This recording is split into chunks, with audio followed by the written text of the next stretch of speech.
ये जो ई चालान जो आपने सिलसिला शुरू किया है, आवाम के दिल में पुलिस के लिए मोहब्बत बढ़ी है या नफरत में इजाफा हुआ है? ये सिर्फ जो है ना सियासत हो रही है इसके ऊपर। यही सियासतदान और यही जो लोग जो ओपिनियन मेकर्स हैं, जब हमारे साथ चाय पे बैठते हैं वो कहते हैं काम बहुत बढ़िया किया आपने, लेकिन जब वो मीडिया पर आते हैं तो उनको तनकीद तो करनी है। ई चालान के लिए जो कैमरे लगे हैं वो एक बाइक की नंबर प्लेट देखकर उनके घर पर तो चालान भेज देते हैं, मगर उनको इतना बड़ा डंपर पे लगी इतनी बड़ी नंबर प्लेट नहीं पकड़ पाते कि वो इसमें हेल्प आउट कर सकें कि किस डंपर ने कुचला है, कैसे कुचला है। देखिए, हमारा काम जो है ना पोस्ट एक्सीडेंट तो है ही नहीं, हमारा काम है प्रिवेंट करना एक्सीडेंट को। क्या ये बात सच है? ई चालान की जो फीस पे होती है 20 या 30% पुलिस के पास जाता है और बाकी किसी एक 70% किसी प्राइवेट कंपनी के पास जाता है। एक हफ्ते में 28,000 चालान हुए हैं, इसमें से डंपर्स कितने हैं? 1000 के करीब होंगे। ये रेशो 1000 के बहुत कम है। नहीं, ऐसा नहीं है। 4 साल पुरानी एक मोटरसाइकिल चोरी हुई थी, तो उसका भी चालान करके उसको घर पे भेज दिया गया। तो इस तरह की चीजों को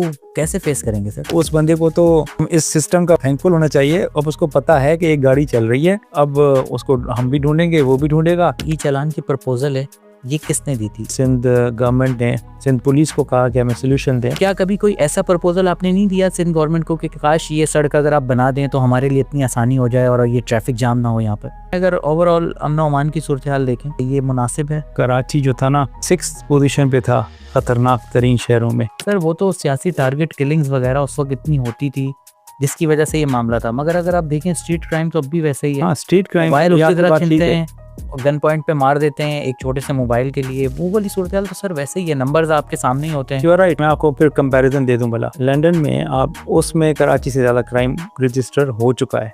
वहाँ आप मोबाइल फोन हाथ में खड़े लेकर घूम नहीं सकते लंदन में। अस्सलाम वालेकुम, मैं फैसल वहीद हूँ और आप इनकलाब वॉइस देख रहे हैं। मेरे आज के मेहमान डीआईजी ट्रैफिक कराची पीर मोहम्मद शाह हैं। सर बहुत शुक्रिया, आपने हमारे लिए वक्त निकाला। Thank you Faisal. आप सोशल मीडिया देखें तो ई चालान को लेकर जो है बहुत सी बहस हो रही है, कुछ लोग तनकीद कर रहे हैं। और सबसे पहले मैं आपकी मौजूदगी का फ़ायदा उठाते हुए जानना चाहूँगा कि ये कैमरे कितने लगाए हैं और कराची में कहाँ कहाँ पर लगे हुए हैं? देखिए, इनकी तादाद फ़िलहाल 1076 है। इसके अलावा ट्रैकर्स हैं जो तकरीबन 10,000 गाड़ियों में लगे हुए हैं, जिनको भी हम मॉनिटर करते हैं ओवर स्पीडिंग के हवाले से। तो ये एक मिक्स है दोनों चीज़ों का। और ये मेनली मेन शारा फैसल एयरपोर्ट से लेकर मेट्रोपोल और फिर दरमियान में जो राशिद मिनास रोड है, कारसाज वाली जो सड़क है, सरशाह सुलेमान रोड, शारा कायदीन, उसके बाद आया चंद्रीगढ़ रोड और असम्बली का पूरा एरिया, एंड देन फिर आपकी 2 तलवार, 3 तलवार, अब्दुल्ला शाह गाजी, उसके बाद DHA क्लिफ्टन। तो यूँ समझें कि ना 30% तो सेफली हम कह सकते हैं कराची कवर्ड है इसके अंदर। तो एक्सटेंड ये होगा अल्टीमेटली 12,000 कैमरे लगने, यूँ समझे एक 1/10 पे लगे हुए हैं इस वक्त, 10वें हिस्से पे कराची के। तो जैसे जैसे टाइम गुजरेगा एक्सटेंड होते जाएंगे और पूरी कराची में 12,000 कैमरों का जाल फैलेगा। ये जो आपने ट्रैकर्स की बात की कि गाड़ियों में ट्रैकर्स भी लगे हुए हैं, ये ट्रैकर्स का क्या सिलसिला है? ये देखें, जो हमारे यहाँ जो एक्सीडेंट्स होते हैं वो मेनली बड़ी गाड़ियों की ओवर स्पीडिंग की वजह से होते हैं और उसकी और भी वजूहत हैं, लेकिन एक मेन वजह ये है। तो उनकी गाड़ियों को हर जगह पे हम कैमरे लगाकर, रडार्स लगा के तो मॉनिटर कर नहीं सकते थे। लिहाजा हमने इसका सलूशन ये दिया कि हर गाड़ी जो है वो अपनी गाड़ी में खुद ट्रैकर लगाएंगे और उसका एक्सेस ट्रैफिक पुलिस कराची को देंगे, ताकि अगर वो कहीं पे भी एक्सेसिव स्पीड होती है उनकी, यानी कि 30 किलोमीटर फी घंटा इनकी रफ्तार अलाउड है इनको कराची के अंदर। आप किन डंपर्स की बात करें? ये हर तरह की हैवी ट्रैफिक, डंपर, टैंकर्स, ये जो ट्रक्स, ट्रेलर्स, बसेस, जो बड़ी बड़ी गाड़ियां हैं उन सबको जो है ट्रैकर्स उन्होंने नस्ब किए हैं और उनका कंट्रोल दिया है और ये बतदरीज इनका इजाफा हो रहा है। मेरे ख्याल में ये अल्टीमेटली 20 से 25,000 गाड़ियों में जाकर लगेंगे और उनका कंट्रोल जब हमारे पास होगा तो कम से कम ओवर स्पीडिंग की वजह से जो है ना वो एक्सीडेंट्स में काफ़ी कंट्रोल आएगा। अगर इसको परसेंटेज में कैलकुलेट करें, ये जो आप कह रहे हैं कि हैवी जो हमारा ट्रैफिक है उसके ऊपर लगा है, तो ये कितने % के ऊपर लग चुके हैं? ये 50% से ज़्यादा, हाँ, सेफली, क्योंकि 12,000 पे हम पहुंच गए। और जो मेरा अंदाज़ा ये है कि 22,000 के करीब गाड़ियां हैं, जिसमें हमारे जो लोकल गुड्स ट्रांसपोर्ट है LGT और हमारे डंपर्स हैं, उसमें टैंकर्स तकरीबन 3,500 से 4,000 हैं और 1,000-2,000 के करीब डंपर्स हैं और 12,000 के करीब ट्रेलर्स हैं, फिर 3,000 के करीब बसेस हैं तो इस तरह से अगर आप देखें जो यानी कि एक्सीडेंट कॉजिंग व्हीकल्स हैं उनकी तादाद अगर हम कैलकुलेट करें तो 70 लाख गाड़ियों में वो सिर्फ 20 से 25,000 के दरमियान है जिसको हमने कंट्रोल करना है, जिनके एक्सीडेंट की जिनकी स्पीड को हमने कंट्रोल करना है। बाकी तो कैमरे लगे हैं हर पूरे कराची में लगेंगे, वो अदर देन जो ओवर स्पीडिंग के हर तरह के जो वो हैं वायलेशंस वो उनको डिटेक्ट करेंगे। ये जो आप कैमरे और ट्रैकर की बात कर रहे हैं जो आपने हैवी व्हीकल्स पे लगाया है, ये भी जब से ये ई चालान के कैमरे ऑन हुए हैं तो तब से ये एक्टिव हुए हैं?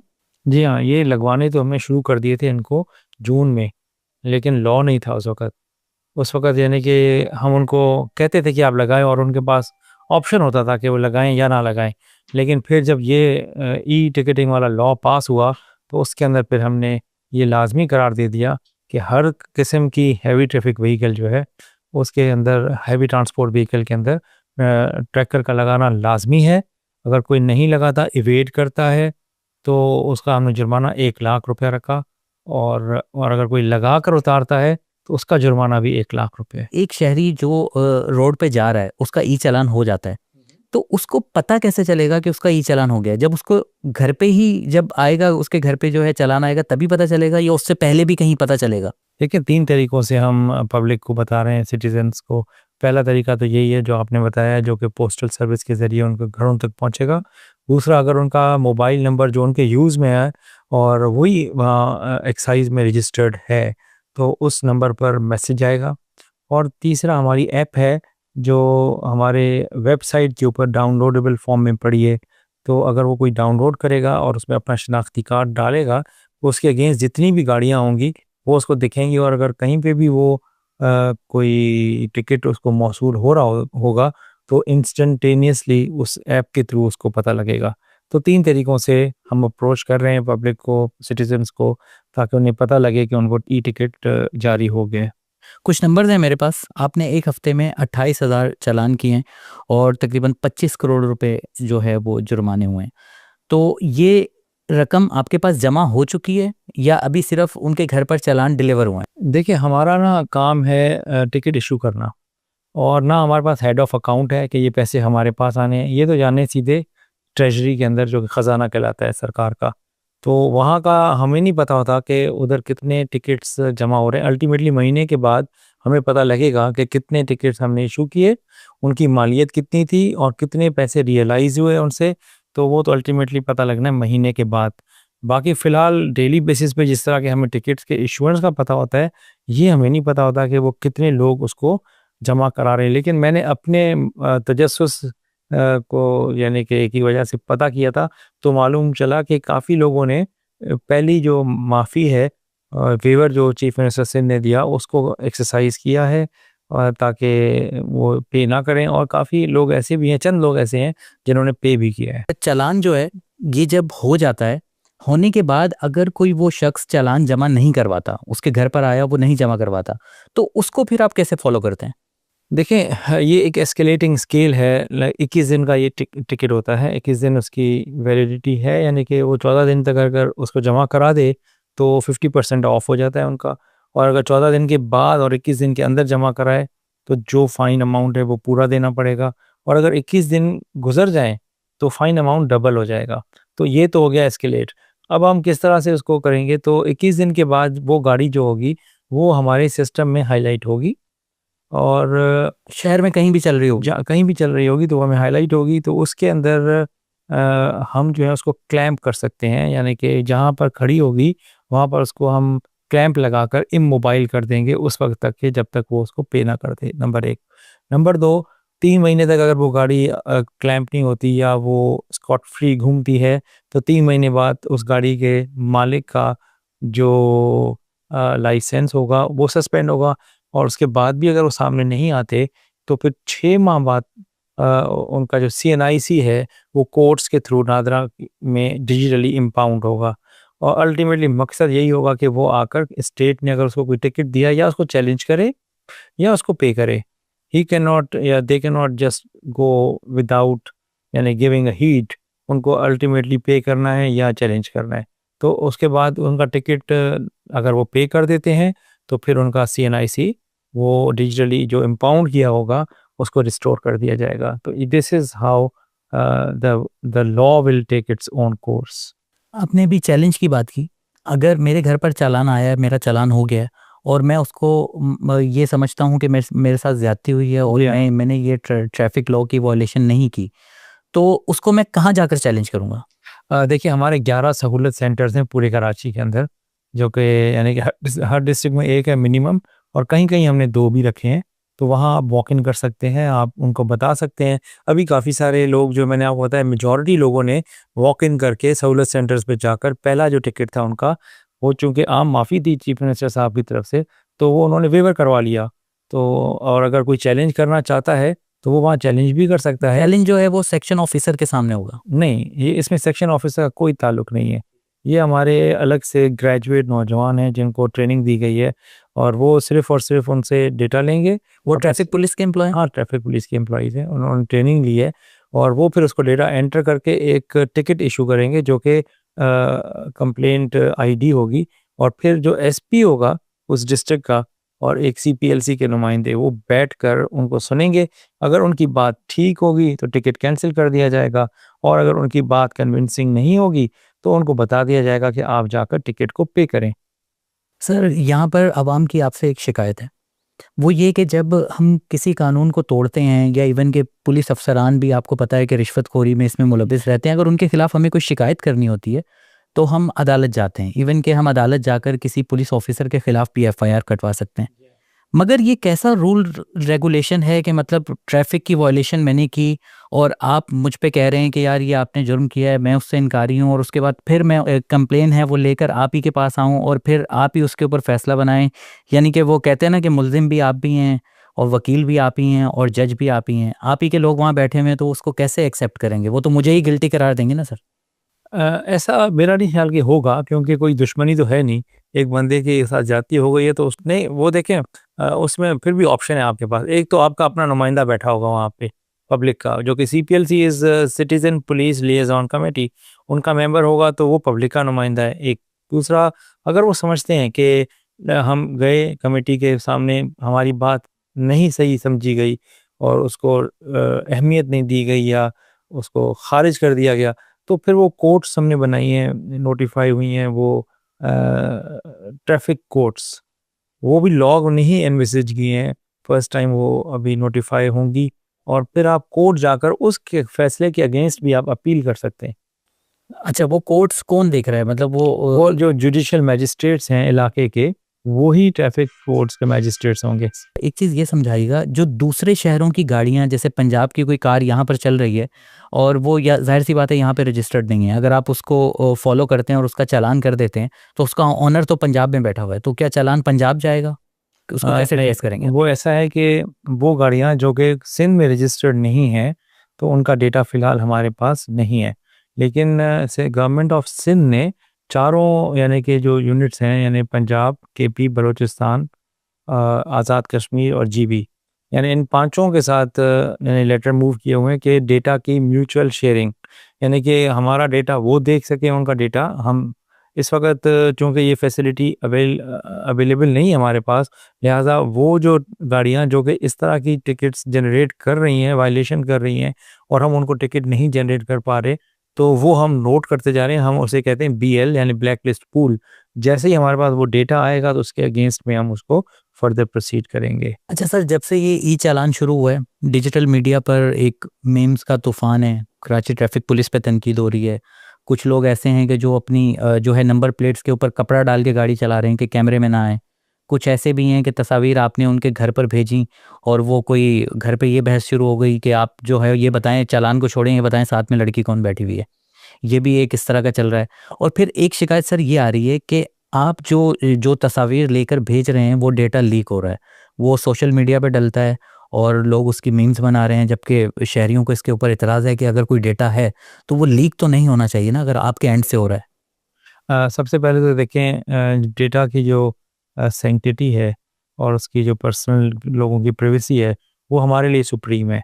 हम ये एनविज़िज ही नहीं कर सकते, सोच ही नहीं सकते कि कोई टिकट हमारे ऑफिस से कहीं पे भी लीक हो। हमारे बड़े अरे सर, ये हो रहा है। देखें, एक एक इंसिडेंट में हुआ है, जो कि हमारे पास ऑलरेडी रिकॉर्डेड है, उसमें भी जो है ना इस वक्त तक जो भी तफ्तीश हुई है, इंक्वायरी हुई है, उसमें हमारे वो टिकट का वो फ़ोटो नहीं है, यानी कि उस पे टिकट जनरेट नहीं हुआ। तो बहरहाल अगर ऐसा हुआ भी है तो ऐसा जो भी है बंदा जिसने भी किया है हमारे अगर ऑफिस का भी है तो he will be no more be a part of police, क्योंकि हमने we have to set the standard. और हमारे जो प्रोटोकॉल हैं उसमें यानी कि मोबाइल फ़ोन अलाउड ही नहीं है, किसी भी किस्म का गैजेट हमारे जो सेंटर्स होते हैं वहाँ हम अलाउ नहीं करते। फिर सेकेंडली आपने कहा कि जो लोगों के पास टिकट्स जा रहे हैं तो वो उनके लिए प्रॉब्लम क्रिएट कर रहे हैं। तो हमने वैसे ही कोशिश की है कि हम किस तरह से इसको स्मॉक कर सकते हैं या ब्लर कर सकते हैं, वो हमारी टेक्निकल टीम है उस पे काम कर रही है। इफ़ इट इज़ पॉसिबल, अगर हो सकता होगा, क्योंकि वही ब्लर जो है ना आपको सीट बेल्ट दिखा रहा है एक्चुअली, अगर आप ब्लर कर देंगे तो सीट बेल्ट भी आपका वो ब्लर हो जाएगा। तो उस पर हम देख रहे हैं कि how can what can be the way out, दुनिया में कैसे कर रहे होते हैं। तो अगर कोई वे आउट होगा तो इंशाल्लाह we will also do that, because हमारे लिए ये इम्पोर्टेंट नहीं है कि कौन सी शक्ल है, हमारे लिए ये इम्पोर्टेंट है कि कौन सी गाड़ी का नंबर है जो कि ये वायलेशन कर रहा है। तो we will do that. Police का पॉइंट ऑफ व्यू आ गया। अब मैं कुछ सवाल वो करना चाहता हूँ कि जो आम शहरी के ज़हन में है। जैसे कि ट्रैफिक पुलिस की ये कोई पहली मुहिम नहीं है जो इतने ज़ोरों शोर से शुरू हुई हो। इससे पहले हमने देखा, मुझे अच्छी तरह से याद है कि आज से कुछ साल पहले तक मोटरसाइकिल के ऊपर डबल हेलमेट के बगैर मोटरसाइकिल अलाउ नहीं था, चालान होता था। फिर इसी तरह हमने देखा कि शाहरा फैसल पे एक बाइक लेन बनी, ठीक है, उसका भी काफ़ी ज़ोरों शोर से वो हुआ। तो अब ये हुआ है, मगर वो सारी मुहिम हमने देखी कि उनका अब कोई चर्चा नहीं होता। आप शाहरा फैसल पे जाएँ, बाइक वाले ऐसे ही चला रहे होते हैं और उनका चालान भी नहीं होता। वो डबल हेलमेट भी कहीं नज़र नहीं आते, क्योंकि अवाम ने तनकीद की थी। अब अवाम इसके ऊपर भी तनकीद कर रही है। तो आपको लगता है कि ये भी फिर दब जाएगी किसी तरह? एक्चुअली वो अवाम की तनकीद की वजह से नहीं रुकते, लेकिन वो सस्टेनेबल सॉल्यूशंस नहीं है, इस वजह से वो ख़त्म हो जाते हैं। अगर आपके पास सस्टेनेबल सॉल्यूशन है तो फिर तो अवाम देखे ना, ये कोई कैसे कह सकता है कि मैं हेलमेट नहीं पहनूंगा, या वो ये कैसे कह सकता है कि मैं लॉ को फॉलो नहीं करूंगा। हाँ, जब आप उसको फॉलो ही नहीं करवा सकते, जब आप वो चेज़ ही नहीं कर सकते, उसको आप ज़बरदस्ती तो नहीं आप बैठ के उसको लेफ़्ट लेन में ला सकते। अब आपके पास टूल आ गया है, वक़्त के साथ टेक्नोलॉजी आपको ना एम्पावर करती है। अब ये जो टेक्नोलॉजी है इसको हमने एनफ़ोर्स करना है, लोगों को भी हमने सिखाना है। अब अगर एक बंदा बगैर हेलमेट के वो कहता है कि मैंने चलाना है तो भले चलाए, फिर वो he is a hazard to himself, he is a hazard to the rest of the commuters, तो ही विल हैव टू पे। देखिए फ़ाइन है, फ़ाइन की डेटरेंस होनी चाहिए ना। तो अगर ये ऐसा तो नहीं है कि 3 वक़्त का खाना है, खाना ही खाना है उसने। ये तो भाई चॉइस है। If you are committing a violation by choice, तो ये then it is up to you. वो तो फिर आपको फिर टिकट पड़ेगा। Ultimately you will have to mend your ways. हाँ, पहले ये होता था कि जैसे अमीर शेख साहब के दौर में उन्होंने बहुत मेहनत की, लेफ्ट लेन में मोटर बाइक को चलाने के लिए कोशिश की। पुलिस ऑफिसर्स शाम को मगरिब के वक्त आ जाते थे, लोगों को लाइनें लगाकर उसको मोटर बाइक्स को लेफ्ट लेन में लगाते थे। अल्टीमेटली एक हमारा पुलिस ऑफिसर हिट हो गया, वो शहीद हो गया। तो फिर वो जो था जो इम्प्लीमेंटेशन रिजीम थी वो कैंसिल करनी पड़ गई। अब हमारा बंदा तो कोई ग्राउंड पे नहीं है। अब जो भी अगर वायलेशन कर रहा है, हेलमेट नहीं पहन रहा या लेन में नहीं चल रहा, तो उसको टिकट जाना है और उसके पास कोई ऑप्शन नहीं होगा। वो एक ही ऑप्शन है, हेलमेट पहन ले और बस लाइफ को एंजॉय करे। वो ठीक है आपकी बात, मगर मैं डबल हेलमेट की बात कर रहा हूँ। डबल हेलमेट पे भी हेलमेट की जाएगा, तो अब तो कहीं नज़र नहीं आता। नहीं जाएगा, तो इवन के बिल्कुल। बाइक या उबर करीम अगर कोई जाने वाला नहीं है। सफ़र करता है वो भी नहीं पहनते। तो मैं ये थोड़ी कह रहा हूँ कि कागज़ पे साइन करने से डबल हेलमेट पहनना शुरू कर देंगे। नेचुरली सबसे बड़ा उस्ताद जो होता है वो पेन होता है। तकलीफ़ जो है ना, जो आपको सिखाती है चीज़, वो किताब पढ़ने से भी नहीं आप सीख सकते, ना आप किसी को कन्विंस कर सकते हैं। जब जेब पर असर पड़ेगा, फाइनेंशियल लॉस पड़ेगा, बर्डन आएगा, तो दूसरा हेलमेट भी नज़र आएगा। आज आपको पहला हेलमेट दिख रहा है, कल आपको दूसरा भी दिखेगा और वो उनको करना पड़ेगा। There is no option, there is no choice.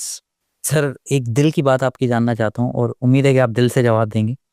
आपको क्या लगता है कि सर ये जो ई चालान की जो आपने सिलसिला शुरू किया है, इसके बाद अवाम के दिल में पुलिस के लिए मोहब्बत बढ़ी है या नफ़रत में इज़ाफ़ा हुआ है? मैं आपको दिल की बात बताऊँ, ये सिर्फ़ जो है ना सियासत हो रही है इसके ऊपर। यही सियासतदान और यही जो लोग जो ओपिनियन मेकर्स हैं, जब हमारे साथ चाय पे बैठते हैं, वो कहते हैं काम बहुत बढ़िया किया आपने। लेकिन जब वो मीडिया पर आते हैं, तो उनको तनकीद तो करनी है, फॉर व्हाटएवर रीज़न्स। अल्टीमेटली ना ये बेहतरी है, सबकी बेहतरी है। इसमें क्राइम कम होगा, इसमें एक्सीडेंट्स कम होंगे, इसमें सेफ्टी बढ़ेगी, इसमें आपका ट्रैवल टाइम कम होगा, इसमें आपका तेल बचेगा, इसमें आपके साइकोलॉजिकल प्रॉब्लम्स ख़त्म होंगे, इसमें आपका प्रेशर जो आता है, स्ट्रेस, वो रिलीज़ होगा। जब रोड पे आप कम चलेंगे, टाइम आपका बचेगा, उसकी मोनेटाइजेशन तो करें। एक एक ज़िंदगी जब जाती है ना 25 साल की उम्र में, उसको अगर मोनेटाइज करें तो वो कम अज़ कम 1 करोड़ रुपया है। यानी कि when you lose one life, you lose 10 million rupees. उसके मुकाबले में 5,000 is a minuscule, there is no comparison, you can not monetise life. तो आपके ख्याल में आवाम खुश क्यों नजर नहीं आ रही? देखें क्या रीजन है? देखें ना, एक क्या हमारी आवाम का रवैया ऐसा हो चुका है? नहीं, मेरा ख्याल है जब भी आप किसी को डिसिप्लिन करते हैं ना, बच्चा हो, बड़ा हो, बूढ़ा हो, उसकी आदत है ना कि उसने एक तरीके से काम करना है, तो वो तंग होता है, वो आपको रिएक्ट करता है। तो ये जो दौर है ना, ये टीथिंग प्रॉब्लम्स का है। जब बच्चों को दांत आते हैं ना, बहुत उसको बुखार चढ़ता है, तकलीफ होती है, लेकिन वो दांत उसके लिए कितने इंपॉर्टेंट है कि मरते वक्त जो है ना, अगर कोई चीज़ बचती है जिस्म में, तो वो दांत होता है। They are so important. तो जब कोई चीज़ अच्छी आती है, तकलीफ देती है, लेकिन जब वो पक्की हो जाती है तो फिर आप फिर सारी उम्र खाते भी हैं दांतों से। ये चालान की प्रपोजल है, ये किसने दी थी? मतलब ट्रैफिक पुलिस की तरफ से गई थी, या सिंध हुकूमत ने कहा था कि हमें कुछ इस तरह का सिस्टम दें कि जिससे मतलब ट्रैफिक का निज़ाम बेहतर हो? कहाँ से गया था ये प्रपोजल? एक्चुअली ये एक्सीडेंट्स की मतलब बढ़ती हुई तादाद की वजह से हर कोई परेशान था, और फिर सिंध गवर्नमेंट ने सिंध पुलिस को कहा कि हमें सोल्यूशन दें। तो हमने बड़ा स्टडी किया, अल्टीमेटली सोल्यूशन यही नज़र आया पूरी दुनिया को पढ़ने के बाद, कि there is no way that you can control और manage the traffic on roads manually. ये हो ही नहीं सकता। आप बीमार तो कर सकते हैं अपने पुलिस ऑफिसर्स को, उनको करप्ट तो कर सकते हैं, उनको नफ़रत का एक निशान तो बना सकते हैं, लेकिन ट्रैफिक को मैनेज नहीं कर सकते। The only way out was technology. मैं आपको मिसाल दूँ, मैं एक जगह खेलता था स्क्वॉश, तो वहाँ पर जो है ना वो फ़ीस होती थी ₹2, 2 पाउंड्स। वो मैं 2 पाउंड जब भी मैं खेलने जाता था, मैं मेंबर नहीं था, लिहाज़ा मुझे हर दफ़ा जाकर पैसे देने होते थे। एक दिन जो है बिजली नहीं थी वहाँ, मैं गया, मैंने 2 पाउंड्स दिए, मैं तो पर्ची उठाता नहीं था, मैं चला गया स्क्वॉश खेलने। थोड़ी देर बाद नॉक हुआ, उन्होंने मुझे बाहर निकाला, उन्होंने कहा कि आपने टिकट नहीं लिया। तो मैंने कहा नहीं, मैं तो लिया है। मैं जब बाहर गया तो रिसेप्शन पे जो लेडी थी, उसने वो ₹2 रख लिए थे और सिस्टम से जनरेट नहीं किए। अब जहाँ पर उसको सवाबदीद आई, तो उसने ₹2 भी नहीं छोड़े। तो मैं I could read in her eyes, मुझे पता था वो झूठ बोल रही है, क्योंकि मेरी आँखों में तो आँखें नहीं मिला सकती थी वो। ये मैंने फिर खुद एडमिट किया कि ये 2 मैंने नहीं दिए थे रुपए इसको, मैंने दूसरे ₹2 दिए। और नहीं फिर तो मैं आपको फाइट करनी चाहिए थी सर। नहीं, अब ₹2 की वजह से उसकी जॉब चली जानी थी। तो बहरहाल मैंने तो उस ह्यूमेन एंगल को देखा, लेकिन उसके बाद फिर जब मेरी उससे दोस्ती हो गई, तो शी वाज़ वेरी अपोलोजेटिक। उसने कहा कि वो तो ये कह रही थी कि मेरे से जल्दी में नहीं हुआ और मैं भूल गई, आप चले गए, मैंने रख लिए और मैं एडमिट भी नहीं कर पा रही थी। फिर आपने, मकसद ये है कि देखो, अंग्रेज़ को हम समझते हैं बहुत सिविलाइज्ड है, एक्चुअली वो ₹2 भी नहीं छोड़ेगा जब उसको सवाब दोगे आप। तो ये तो फिर हम अभी टेक्नोलॉजी में बिल्कुल नए हैं। जब टेक्नोलॉजी आएगी ना, तो आपकी सवाबदीद ख़त्म होती है। सबसे पहले डिस्क्रेशन जब ख़त्म होता है, तो वो सिस्टम बेहतर ही होगा ना, वो कैसे ख़राब हो सकता है?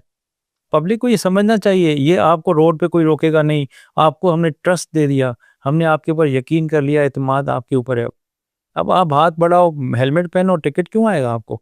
वन व्हीलिंग ना करो, स्किडिंग और ड्रिफ्टिंग ना करो, अपनी लेन में चलो, स्टॉप लाइन पे रुको, सिग्नल का ख्याल करो, अभी तो आप सिस्टम फेल हो जाएगा, टिकट ही नहीं जनरेट कर सकेगा। अभी आपने एक किस्सा भी सुनाया और ह्यूमन एंगल का आपने तज़किरा किया। अगर हम इसी पे बात करें, तो आपको नहीं लगता कि ये फाइन्स बहुत ज़्यादा हैं? अगर हम लाहौर से कंपेयर करें, लाहौर कराची से ज़्यादा वेल डेवलप है, वहाँ पे ट्रैफिक का सिस्टम ज़्यादा बेहतर है और वहाँ पर फाइन्स इससे ज़्यादा कम है और वहाँ पर लोग फॉलो भी करते हैं, ट्रैफिक का निज़ाम बहुत बेहतर है। तो आपको लगता है कि बस यही एक रास्ता था कि मतलब बहुत ज़्यादा हैवी फाइन लगा दें और उसके बाद सब कंट्रोल हो जाएगा? तो एक कोई गरीब अगर वो बाइक में मुश्किल से पेट्रोल डलवाता है और उसके बाद अगर उससे कुछ गलती हो जाती है, या चलें कैमरे की गलती है, उसने गलती नहीं की, तो वो इतने हैवी फाइन सर कैसे पे करेगा? पेट्रोल डलवाएगा या फाइन भरेगा? देखिए, सबसे पहले तो मैं यही कह रहा हूँ कि ये कोई 3 वक़्त का खाना तो नहीं है कि आपने खाना है, महँगा है।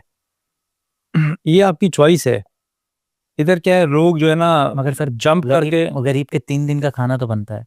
अगर तो 1,000 रुपए भी कम से कम फाइन हो या 2,000 हो तो ये कॉस्ट देखिए मैटर करती मैं है। आपको बताऊं, देखिए अगर आप ये बात करते हैं ना, तो पंजाब में ये गलत चल रहा है, लाहौर का फाइन जहाँ पे भी चल रहा है 200 रुपये वाला, ये भी मिस रिप्रेजेंटेशन ऑफ फैक्ट्स है। नहीं, मैंने इसको चेक किया है, बिल्कुल बिल्कुल आप सही कह रहे हैं कि वो ऑथेंटिक नहीं है। मगर फिर भी जब मैंने असल रेट निकाले तो बहुत ज्यादा फर्क है सर, नहीं देखें, लाहौर के कम है। देखिए हेलमेट पे चालान हो रहा है ना मोटर बाइक वाले का, वो है 2,000 रुपया पंजाब का, लाहौर का।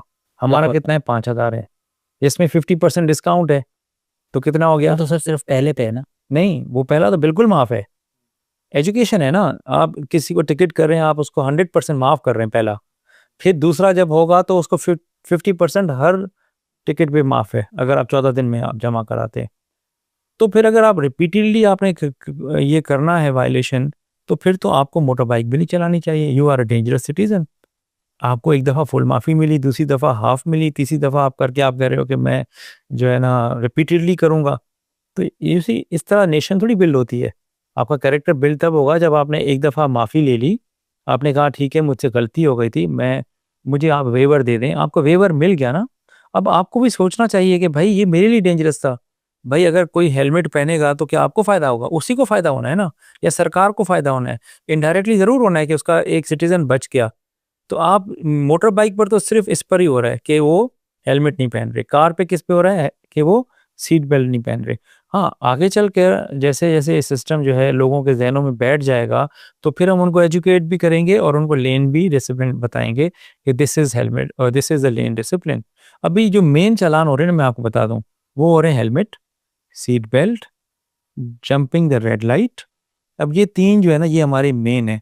फिर ओवर स्पीडिंग जो हो रहा है वो बड़ी गाड़ियों का ज़्यादातर हो रहा है, यानी कि ट्रक्स हैं, डंपर्स हैं, ट्रेलर्स हैं, टैंकर्स हैं, बसेज हैं छोटी वाली। तो इनकी ओवर स्पीडिंग पे इनको चालान मिल रहा है। तो हमने स्टार्ट लिया है, फिर छत पे लोग बिठाकर जो सफ़र कर रहे हैं, 5-6 हेड्स में तो हम टिकट इशू कर रहे हैं। किसकी भलाई है इसमें? मुझे आप बताएं खुद।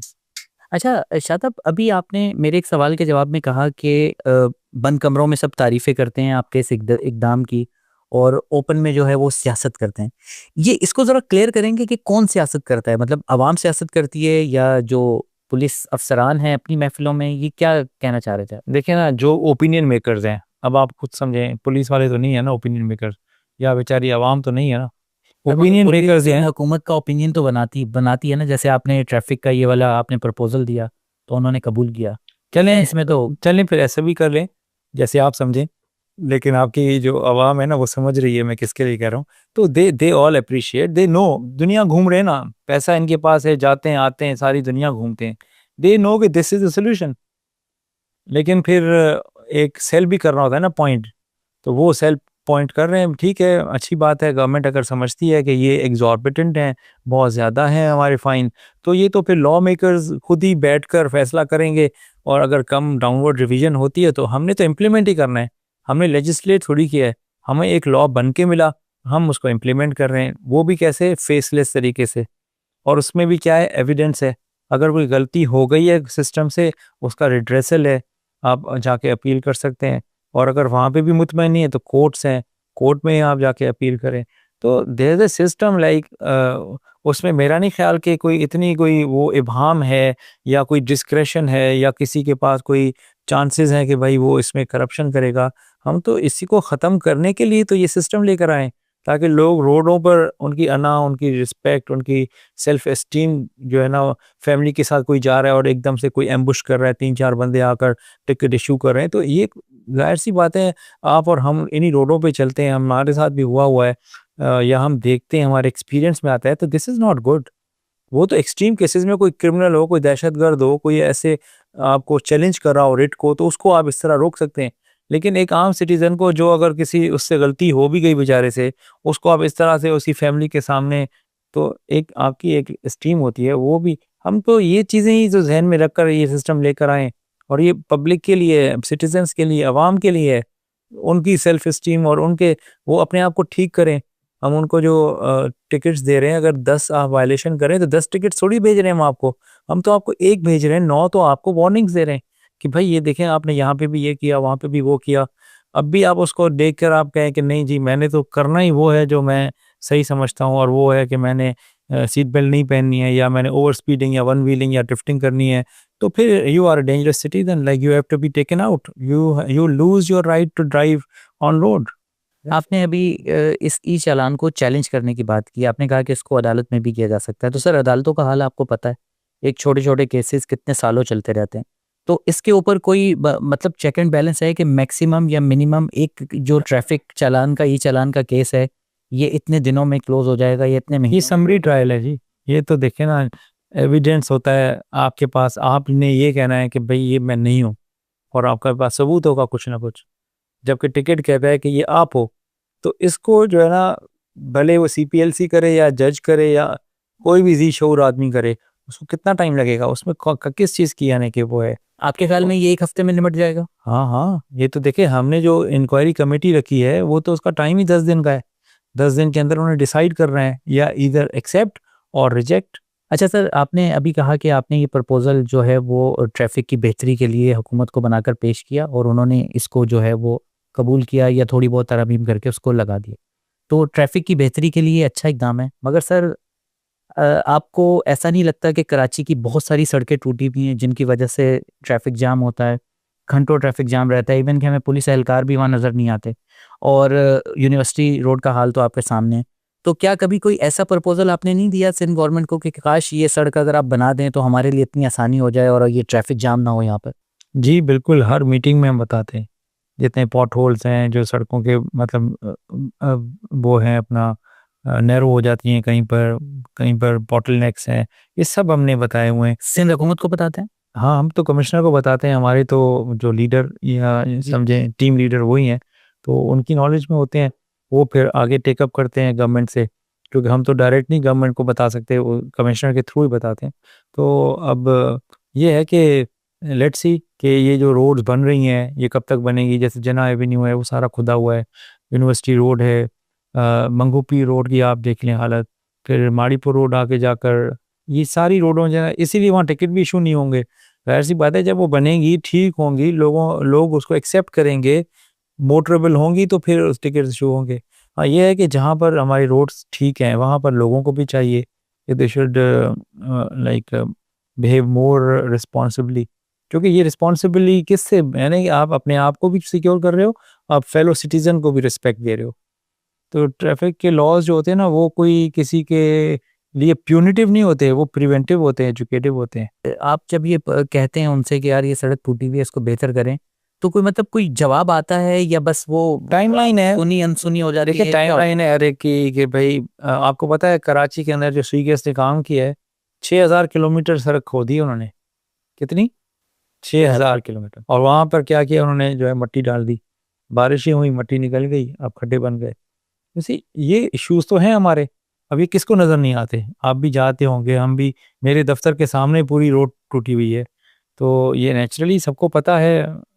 तो अब ये तो मुझे नहीं पता कि उसका क्या तरीक़ाकार है। हाँ, ये जैसे यूनिवर्सिटी रोड है या जैसे आपने खुद ही कहा, अब इनका टाइम फ्रेम है, इसमें रेड लाइन बन रही है, रेड लाइन जब बन जाएगी तो साइड वाली सड़क भी बन जाएगी, उसमें 1 साल मज़ीद में भी लग जाए, तो इसीलिए वहाँ पर हम जो है इसको लेके नहीं जा सकते ई टिकट को, फिर तो लोगों की फिर बात सही हो जाएगी ना। अभी तो लोगों को पता नहीं है बेचारों को, वो ये समझ रहे हैं कि भाई हर जगह ही टिकट आ रहे हैं, ऐसा है ही नहीं। वही आ उधर रहे हैं, जैसे मेन रोड्स हैं हमारी जो बनी हुई हैं, जहाँ पर सिग्नल काम कर रहे हैं वहीं टिकट जनरेट होगा, जो सिग्नल ही काम नहीं कर रहा वहाँ टिकट कैसे जनरेट होगा। अब लोगों को चाहिए कि उनको एजुकेट करे रादर देन कि उनको और भी मिसगाइड और मिसलीड कर रहे हैं, और वो यही समझ रहे हैं बेचारे कि भाई औरंगी में भी हो रहा है तो कोरंगी में भी हो रहा है तो मलिर हॉल्ट पे भी हो रहा है। ऐसा बिल्कुल भी नहीं है, ये वो सड़क है जो शाहरा फैसल हो गई, या जैसे राशिद मिनास रोड है, या कारसाज है, डिफेंस क्लिफ्टन, इन जगहों पर वो टिकट जनरेट हो रहे हैं, और वो भी यानी कि जिस तरह मैंने आपको बताया, पहला टिकट माफ, हर टिकट पे 50% ऑफ, हर टिकट आपको इशू भी नहीं हो रहा, वायलेशंस की आपको वार्निंग्स अलग आ रही हैं ऐप पर। भाई आप ठीक हो जाएंगे तो ये बेहतर है ना, आपके आपके पास क्यों इन्वेस्टर नहीं आता, आपके पास क्यों टूरिस्ट नहीं आता, आपका क्रिमिनल क्यों इस तरह इजीली ब्लेंड होकर क्रिमिनल केओटिक ट्रैफिक में गुम हो जाता है। व्हेन यू हैव मतलब डिसिप्लिन ट्रैफिक तो हर कोई अट्रैक्ट होता है, बाहर आप जाएं पहला ही आपका जो इंटरेक्शन होता है वो रोड से होता है, जब आपका रोड पे मेहम होगा, केओस होगा, तो उसका क्या इंप्रेशन होगा? हम तो यही चाह रहे हैं। हम ये थोड़ी चाह रहे हैं कि भाई ये केओस भी रहे और डिसिप्लिन भी ना हो और पैसे बनते रहें। Who would like it? Sir पिछले 6 महीने में कराची में टारगेट किलिंग से इतने लोग नहीं मरे जितने डंपर्स ने कुचल दिए, चाहे वो बच्चे हों, फैमिलीज हों। हम सबका दिल रोता है, आप भी यकीनन इस पर गमगीन होंगे। तो सर मुझे ये बताएं कि ई चालान के लिए जो कैमरे लगे हैं वो एक बाइक की नंबर प्लेट देखकर उनके घर पर तो चालान भेज देते हैं, मगर उनको इतना बड़ा डंपर पे लगी इतनी बड़ी नंबर प्लेट नहीं पकड़ पाते कि वो इसमें हेल्प आउट कर सकें कि किस डंपर ने कुचला है, कैसे कुचला है, या ये डंपर वाला किस तरह चला रहा था। तो ये इसमें आपके कैमरे कोई हेल्प नहीं करते? नहीं, बिल्कुल। देखिए, मैंने आपको बताया ना कि डंपरों के लिए तो हमने अलग लॉ लाए कि उनको ट्रैफिक के, क्योंकि ये आउटस्कर्ट्स में ज़्यादा चलते हैं, उन रोडों पे ज़्यादा चलते हैं जो कि जैसे नॉर्दर्न बाईपास हो गया या हब रिवर रोड हो गई या कोरंगी साइड पे एक्सीडेंट भी वहीं होते हैं ना ज़्यादा। तो अब वहाँ पे कैमरे भी नहीं है, अगर हों भी तो फिर लोग भी ये कहेंगे कि भाई इधर देखो ये ऐसी रोड पे ऐसे टिकट आ रहे हैं। तो हमने उनके अंदर ट्रैकर्स लगवाए हैं, इसीलिए लगवाए हैं ताकि वो जहाँ भी चलें, भले वो जो है ना औरंगी में चल रहे हों या पाकिस्तान बाज़ार में या बाहर हब रिवर पे, उनका ट्रैकर तो हमें बता रहा है ना वो किस चीज़ उसकी स्पीड क्या है। तो उसके थ्रू काफ़ी टिकट्स जनरेट हुए हैं और सबसे महंगा टिकट भी इन्हीं का है। वो ट्रैकर्स हैं और कैमरे भी हैं? नहीं, ये सिर्फ ट्रैकर है? ट्रैकर देखे ना, ट्रैकर आपको बताएगा कि स्पीड कितनी है, फिर वो लोकेशन देता है अपनी कि फॉर एग्जांपल एक डंपर है वो 50 पे जा रहा है, 20 ऊपर जा रहा है, तो वो क्या करेगा, उसकी डंपर का नाम, मतलब नंबर, उसके मालिक का नाम, उसका स्पीड और वो लोकेशन और वो टाइम, ये 5 चीज़ें वो हमें बताता है। वो खुद ब खुद टिकट जनरेट हो जाता है और वो 20,000 का तो टिकट है। लाइक अगर किसी डंपर को 3-4 टिकट चले जाए तो वो 100 दफ़ा सोचेंगे। और यकीन करें कि 2 रीज़न की वजह से ज़्यादा एक्सीडेंट्स होते हैं। एक स्पीड की वजह से, जो हमने अल्हम्दुलिल्लाह इंशाअल्लाह ताला कुछ अरसे में बाकी सब गाड़ियों में भी आ जाएगा और हमारा सिस्टम इतना स्ट्रॉन्ग और रोबस्ट होगा कि कोई जुर्रत नहीं करेगा 30 से ऊपर जाने की। दूसरा जो मसला है ना, जो कि उससे भी ज़्यादा संगीन है, वो है फिटनेस। देखिए, बाहर आप जाते हैं तो गाड़ी को पुल आउट करता है कोई ऑफिसर, तो आपसे 2 चीज़ें माँगता है। एक आप एमओटी यानी आपकी गाड़ी की फिटनेस, दूसरा ड्राइवर उसका लाइसेंस। 2 चीज़ें अगर ठीक है तो बाकी आपकी खैर है, कोई मसला नहीं है। अब हमारे यहाँ जो है ना, मसला यही है कि गाड़ियों की फिटनेस आप खुद देख के अंदाज़ा लगा लें। यानी कि 60 की 65 की 70 की गाड़ियाँ चल रही हैं, 1960 की। अब मतलब 1960 का मतलब है कि 65 साल पुरानी गाड़ियाँ। अब 65 साल में तो गाड़ी ख़त्म हो गई है। अब वो तो एक ज़िंदा लाश है, यानी कि एक डेथ सेल है। अब जिसको हिट हो जाए वो तो गया बेचारा। तो देखें, एमओटी अब हर काम तो पुलिस का भी नहीं है, लेकिन अगर सही तरह से इनकी इंस्पेक्शन हो और वो गाड़ियाँ जो कि मतलब रोड वर्दी नहीं है, वो हमेशा के लिए कंडेम कर दी जाए, तो फिर इन्वेस्ट करेंगे ना ट्रांसपोर्टर भी नई गाड़ियों में। तो सर ये जो पुरानी गाड़ियां चल रही है इनको बंद करना, रोड से हटाना, ये किसकी जिम्मेदारी है? वही मैं आपको बात बता रहा हूँ ना कि यानी कि जब ये पॉलिसी मतलब होलिस्टिक तब होगी जब आप लाइसेंस, उसका इजरा, उसमें सख्ती, बहुत मुश्किल से लाइसेंस मिले। नंबर 2, गाड़ी की फिटनेस, और ऐसी फिटनेस कि हर गाड़ी इजीली उसे पास भी ना हो। आपको पता है बाहर जो है आम प्राइवेट गाड़ी की भी एमओटी होती है। यहाँ तो मैं सिर्फ हैवी गाड़ियों की बात कर रहा हूँ ना, वहाँ जो ये मोटरसाइकिलें चल रही है ना हमारे कराची में, यूँ समझो 50% समंदर बुर्द हो जाए अगर वो एमओटी आ जाए ना इधर। डंपर्स की बात हो रही है, एक हफ्ते में 28,000 चालान हुए हैं। आप ही का नंबर है, टीवी पे चल रहा है। मुझे ये बताएं कि इसमें से डंपर्स कितने हैं? कितने हैवी ट्रैफिक में 1000 के करीब होंगे। ये रेशो 1000 आपका के बहुत कम है। नहीं, ऐसा नहीं है। देखिए, मैं आपको समझाऊं, गाड़ियां जो चल रही है ना, 100 में से 60 गाड़ियां बाइक हैं कराची में, फिर अगली 20 गाड़ियां कारें हैं। 60 और 20 कितनी हो गई? 80। 80।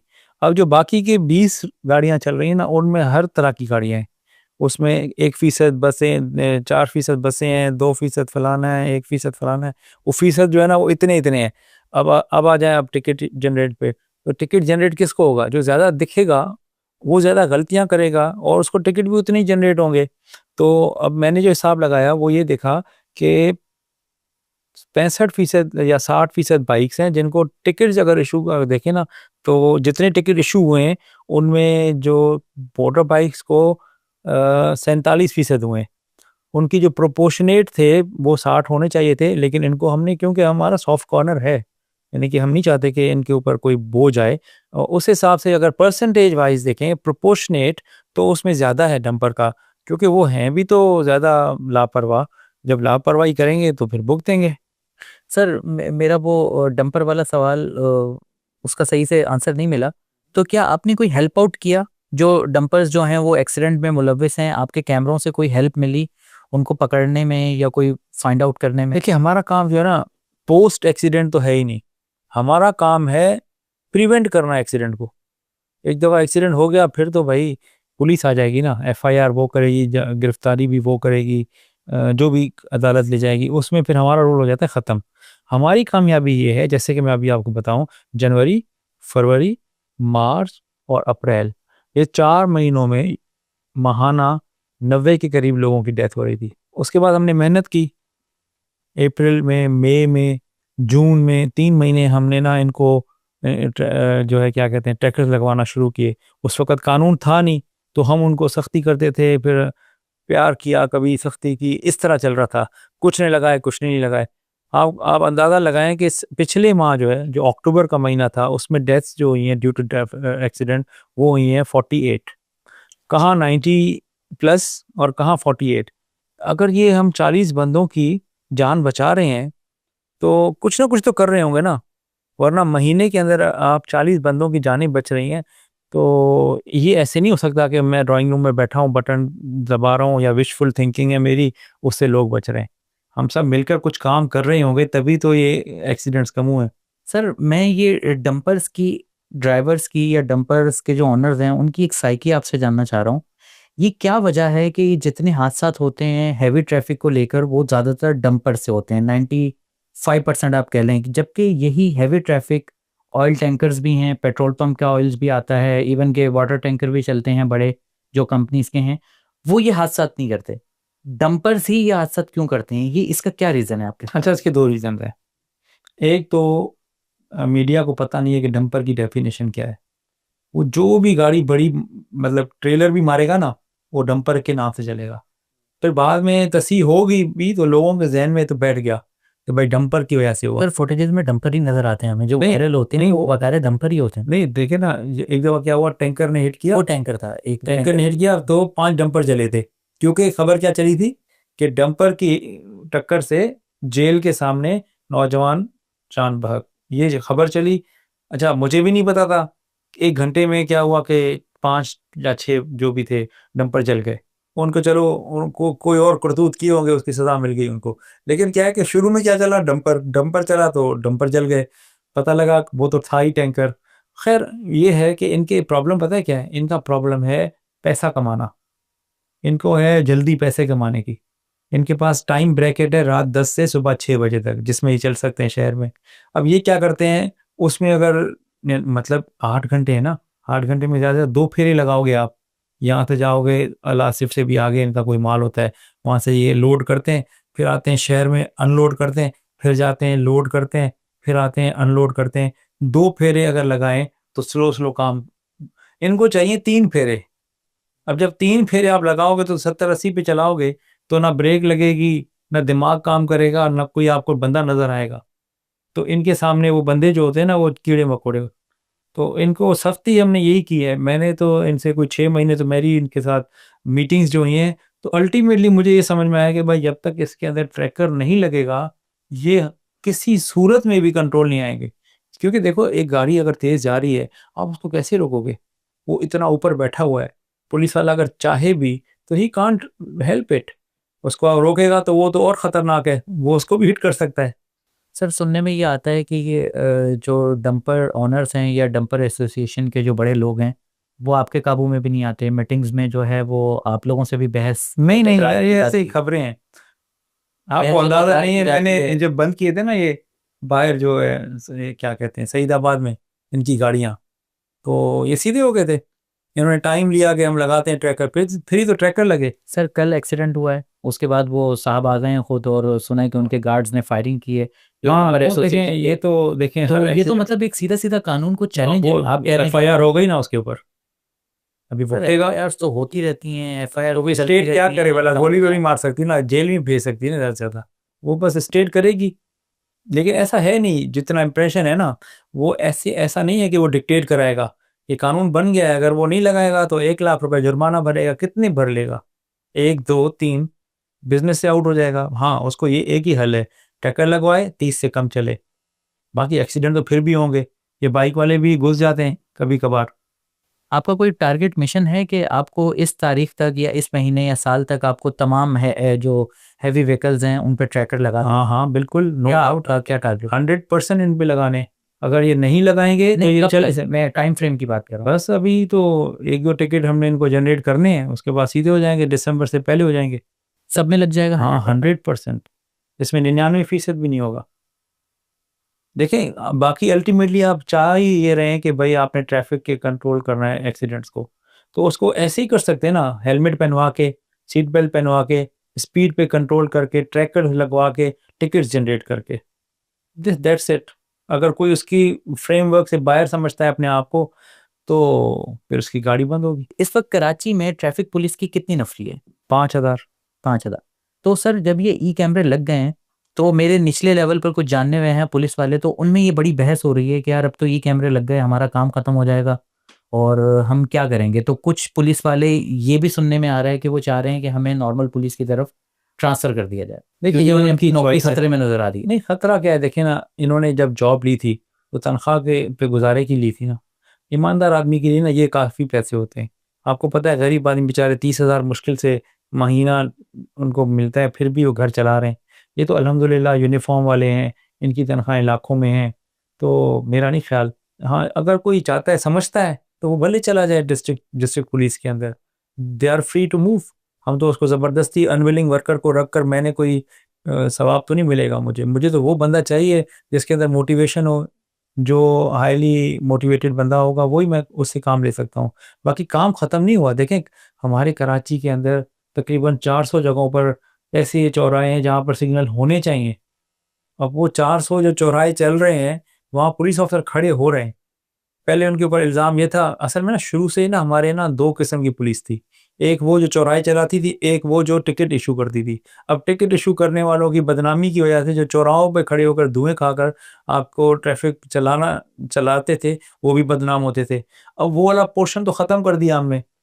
अब जो है ना, आपको सिर्फ़ और सिर्फ़ जो है यहाँ पर ट्रैफिक रेगुलेशन विंग नज़र आएगी। और वो क्यों ख़त्म होगी? हाँ, या तो फिर यहाँ पे कैमरे सॉरी, सिग्नल्स लग जाएँ, हाईली यानी कि सोफिस्टिकेटेड किस्म की टेक्नोलॉजी हो, रोड आपके चौड़े हों, कोई एनक्रोचमेंट ना हो। फिर तो मैं समझता हूँ 5,000 क्या, 500 बंदे भी काफ़ी हैं पूरी कराची के लिए। आपको ये नहीं लगता कि बहुत से लोगों का जो करप्ट पुलिस अफसरान थे, उनके लिए उनका ये एक जरिया आमदन भी था जो करप्ट थे, मैं सबकी बात नहीं कर रहा, तो इस वजह से भी लोग ट्रांसफर चाह रहे हैं क्योंकि अब उनको लग रहा है कि ई चालान पे सब सिस्टम आ गया है, तो उनकी तो रिश्वत वगैरह लेने के दरवाजे बंद होते जा रहे हैं, आप करते जा रहे हैं। नहीं, अब बंद हो गए हैं, करते क्या जा रहे हैं? अब क्या उनके पास ऑप्शन है? There is no option, they can not stop a vehicle, they can not issue a ticket. तो अब ऑप्शन उनके पास है, भाई आप हमारे साथ रहकर लोगों को रेगुलेट करके खिदमत करें, या डिस्ट्रिक्ट पुलिस में चले जाएं। ई चालान लोगों की ज़िंदगियों पे काफ़ी असर डाल रही है, जैसे कि अभी हमने देखा कि कुछ लुटेरे भी सरगर्म हो गए हैं। ई चालान के हवाले से एसएमएस लोगों को आ रहे हैं कि आपका फला सड़क पर जो है वो ई चालान हुआ है और इस पे जो है ना आप ये करें वरना आपका जुर्माना इतना हो जाएगा। एक ये सवाल है। अच्छा, दूसरा ये कि एक पिछले दिनों काफ़ी इसके ऊपर वायरल हुआ और मीम बनी कि 4 साल पुरानी एक मोटरसाइकिल चोरी हुई थी और वह कहीं कैमरे में आई और उसका भी चालान करके उसको घर पे भेज दिया गया। वो बेचारा पहले मोटरसाइकिल के गम से नहीं निकल पाया और ये चालान पकड़ के तो वो बेचारा। तो इस तरह की चीज़ों को कैसे फेस करेंगे सर? मैंने आपसे शुरू में कहा था ना कि क्या आपने जो है वो आवाम के दिलों में मोहब्बत पैदा की ई चालान नाफिज करके, या आपने मजीद दूरी इख्तियार की? तो आपको नहीं लगता दूरी बढ़ रही है? नहीं, देखें, एक बंदे की मोटर बाइक गई हुई थी, उसको कोई पता नहीं था कि वो किधर है। अगर तो ये वाकई उसी की बाइक है और किसी ने उसका नंबर सिर्फ यूज़ नहीं किया, तो उम्मीद तो जागी उसको। और टिकट उसने कौन सा भरना है? अब मैंने, कोई पागल ही होगा जो उससे कहेगा कि नहीं तुम्हारी चोरी हो गई तो हो गई, तुम भरो। वो जाएगा सहूलत सेंटर, उसका टिकट तो हो गया क्लोज। हाँ, उसको एक उम्मीद मिली। और देखें ना, सिस्टम आया ये भी है, ये सेफ सिटी जो है ना, ये दिस विल डू वंडर्स। ये आपको अंदाज़ा नहीं है, ये तो सिर्फ टिकटिंग पर बहस हो रही है, इसके अंदर इतने फीचर्स हैं कि ये आपका अल्हम्दुलिल्लाह कराची में क्राइम को खुद ही देखेगा। दुनिया में क्या है भला, दुनिया में कोई फरिश्ते थोड़ी कर रहे होते हैं पेट्रोलिंग, वो यही कैमरे होते हैं, उसके अंदर सिस्टम्स होते हैं, लोगों को पता होता है कि भाई ये हमें देख रहा है, तो इसी वजह से क्राइम कम होता है। यहाँ पे भी यही होगा अल्टीमेटली। तो उस बंदे को तो यानी कि कम से कम इस सिस्टम का मरून वो क्या करें, थैंकफुल होना चाहिए। अब उसको पता है कि एक गाड़ी चल रही है, अब उसको हम भी ढूंढेंगे, वो भी ढूंढेगा, और हमने वैसे सेफ सिटी को बता दिया है, और जब भी वो गाड़ी निकलेगी उस नंबर की गाड़ी, तो वो धर ली जाएगी। आई होप कि वो आजकल में हो जाए, ताकि हमारा एक और पॉइंट सामने आएगा। Although we are not a crime detection agency, लेकिन हमारे एक टिकट ने एटलीस्ट एक सिस्टम को जन्म दिया जिससे आप एक 4 साल पुरानी बाइक को डिटेक्ट कर पाए। ये हैविंग सेड दैट, दूसरा आपका क्या था पॉइंट, के लोग जो है घरों पे जो स्कैम कर रहे हैं, ई चालान हाँ के नाम से एग्जैक्टली एसएमएस आ रहे हैं, कॉल आ सर, रहे ऐसा हैं। हुआ कि ना देखें 27 को हमने स्टार्ट देना था, तो 24, 23, 25, 26 ये 4 दिनों में ना मुसलसल इतने सैकड़ों लोगों को, बल्कि मैं तो समझता हूँ मेरे सब जानने वालों को मैसेज गए, इवन मेरे घर में आ गए कि आपका जो है ना पिछले सिस्टम में 200 का चालान है, आप फौरन जमा कर दें, वरना नया सिस्टम आ गया तो ये 200 की जगह जो है 5,000 हो जाएगा। अब लोगों ने कहा हाँ यार होगा शायद, तो उसमें कुछ लोग झांसे में आ गए। लेकिन जब ये सिस्टम आ गया तो अब इसमें क्या है कि एक तो आपके घर पे टिकट आना है, तो झूठी शेयर तो आपको मतलब माइनस हो गई। फिर उस टिकट के ऊपर क्यूआर कोड है हमारा, जब आप उसको स्कैन करेंगे तो हमारे सिस्टम में आपको दिखेगा, तो वो भी आपको मतलब एक तरीका ये है कि आपको मतलब वेरीफाई करने का। बाकी देखें ये जो जालसाज लोग हैं या जो डिजिटल फ्रॉड है, वो तो आपको पता है पूरी दुनिया में कहाँ तक पहुंचा हुआ है। तो ऐसे कोई हमारे सामने आया तो उसको भी हम भी कोशिश करेंगे कि उनको अरेस्ट करें, उनको बेनकाब करें। लेकिन अल्हम्दुलिल्लाह जब से हमने किक स्टार्ट लिया है, तो हमारा कोई चालान जो है वो कहीं पे भी ऐसी कोई शिकायत नहीं आई कि किसी को चालान हुई झूठा गया हो। हाँ मैसेजेस ज़रूर गए थे, लेकिन 27 के बाद वो भी ख़त्म हो गए। सर क्या ये बात सच है कि ये जो ई चालान की जो फीस पे होती है, इसका 20 या 30% जो है वो पुलिस के पास जाता है और बाकी किसी एक 70% किसी प्राइवेट कंपनी के पास जाता है? नहीं नहीं, देखें 100% जाता है सरकार को। सरकार ने अंडर लॉ हमें 15% उन पुलिस ऑफिसर्स के लिए कि जो रोड्स पर खड़े होते हैं गर्द में, गर्मी में, धूल में, तो उनके लिए है कि उनको रिवॉर्ड मनी के सूरत में उन्हीं को जाए। और 15% जो है वो टेक्नोलॉजी की इन्हांसमेंट और इम्प्रूवमेंट के लिए। तो वो अब कभी हमें मिलते हैं, कभी नहीं मिलते, कभी थोड़े मिल जाते हैं, 15% शायद नहीं मिलते। तो पिछले अगर हम 10 साल का मवाद वो करें, मुतालिया करें, तो मतलब किसी साल मिले हैं, किसी साल नहीं भी मिले। अब लेकिन गवर्नमेंट ऑफ सिंध ने, ख़ास तौर पे चीफ मिनिस्टर ऑफ सिंध ने, उन्होंने बड़ा क्लियर डायरेक्शन दी है अपने जो स्टाफ को कि हर माह पुलिस ऑफिसर्स को अपना 15% आप उनकी रिवॉर्ड की मद में दें, ताकि जो लोग परफॉर्म कर रहे हैं उनको उसी महीने इनाम मिले, ना कि एक साल बाद बताइए वो रिटायर हो गए, ट्रांसफ़र हो गए, नए आ गए, जिनको मिलना था वो रिटायर ही हो गए मिसाल के तौर पे। तो वो एक मतलब इंसेंटिव नहीं था, वो एक लमसम अमाउंट आता था, फिर कभी नहीं भी आता था। अब ये है कि हर माह वो मिलेगा। उससे ये होगा, जो आपने पहले बात की, जो लोग भागने की कर रहे हैं, जब उनको हक हलाल के आपको पैसे मिल जाएंगे रिवॉर्ड की मद में हर महीने, तो मेरे ख्याल में ये लोग रिटेन हो जाएंगे। तो सर आपने 30% का तो हिसाब दे दिया, बाकी 70% 70 फिर गवर्नमेंट के पास जाता है। अब उसमें भी हमने जो प्रपोज किया है, जिसमें कमिश्नर साहब हैं, मैं हूँ और मेयर साहब हैं, हमने एक डॉक्यूमेंट बना के सरकार को दिया है कि एक कंपनी बनाई जाए, कराची ट्रैफिक मैनेजमेंट कंपनी, जिसके अंदर यानी कि जितने 70% पैसे हैं वो उसको दे दिए जाएं। वो फिर रोड के आपका ट्रैफिक के जितने भी इंफ्रास्ट्रक्चर के हवाले से काम है, वो सारे उसके फिर हवाले हों, एक अंडर वन रूफ। क्या इस वक्त वो कंपनी फाल नहीं है? नहीं है ही नहीं, वो तो कराची में तो ये है ना ट्रैफिक इंजीनियरिंग ब्यूरो, ये तो मरा हुआ घोड़ा है। उसने क्या काम करना है, केडीए तो उसको वैसे ही जो है ना वो ओन नहीं करती। तो इसीलिए तो ये हालात है ना ट्रैफिक के, वरना तो आपके सिग्नल चल रहे होते, बल्कि सैकड़ों होते। अब तो सैकड़ों क्या 100 भी नहीं है। तो अगर वो ट्रैफिक इंजीनियरिंग ब्यूरो को ये बजट देते, उसमें इंजीनियर भर्ती करते, उसको वसअत देते, तो आज कराची की सड़कों का ये हाल थोड़ी होता। तो यानी आप ये कहना चाह रहे हैं कि किसी कंपनी के पास नहीं जाता, वो डायरेक्ट हुकूमत के पास जाता है? अच्छा सर, 2014 में याद पड़ता है कि उस वक्त भी जो है ये ई चालान का सिस्टम शुरू हुआ था, और ठेका जो गालिबन है वो किसी निजी कंपनी को दिया गया था। वो है बिल्कुल। वो चालान देखें, मैं आप समझाऊं, वो क्या करते थे, वो चालान जनरेट करने की मशीनें दी हुई थी उन्होंने पुलिस अफसरों को। तो पैसे जब लोग जमा करते थे वो जाते खजाने में ही थे, लेकिन इनको हर ट्रांजैक्शन पर कुछ पैसे मिलते थे। ऐसा नहीं था कि उस इनके कंपनी को? हाँ, उस कंपनी को, क्योंकि उन्होंने सॉफ्टवेयर बनाया, उन्होंने हार्डवेयर दिया, उन्होंने पुलिस को ट्रेन किया। तो पहले तो वो था ना कागज़ पे, पर्ची पे, फिर ये आ गई मशीन हाथ में, लेकिन उससे करप्शन ख़त्म नहीं हुई। मसला ये था कि भाई ऐसा ट्रांसपेरेंट निज़ाम होता कि जिसके अंदर सवाबदीद ना हो। तो खैर उस कंपनी ने उस कागज़ से जान छुड़ाई और सारी चीज़ें डेटाबेस के ऊपर ले आई। उसमें फिर जो जो उसने सर्विसेज दी, उसमें उसको हर ट्रांजैक्शन के ऊपर कुछ पैसे मिलते थे, 1 रुपया, पता नहीं 1.5 रुपया। तो वो उसका वो था, गवर्नमेंट के साथ मुआहिदा था। वो उसने किया, पूरा उसका ठेका ख़त्म हो गया। अब कोई ठेकेदार नहीं है, अब बस सिस्टम कंप्यूटर पे है और ये सिग्नल, ये क्या कहते हैं, कैमरों के ऊपर काम कर रहा है, बीच में कोई ठेकेदार नहीं है। क्या वो कंपनी किसी पुलिस ऑफिसर की मलकियत थी? नहीं, नहीं, वो तो पेशावर के थे लोग। मैं अभी आया तो उनका ठेका ख़त्म हो चुका था, लेकिन वो मुझसे मिले। एक कराची के साबिक डीआईजी ट्रैफिक का इनाम आता है उसमें। नहीं, नहीं, देखें वो ऐसे लोग फिर बातें बना लेते हैं। वो उनके दौर में तो वो रिफॉर्म्स लेकर आए, जो आपने पहले बात की कि शारा फैसल को एक लेन देने की कोशिश की उन्होंने, जो मोटर बाइकर्स की हो।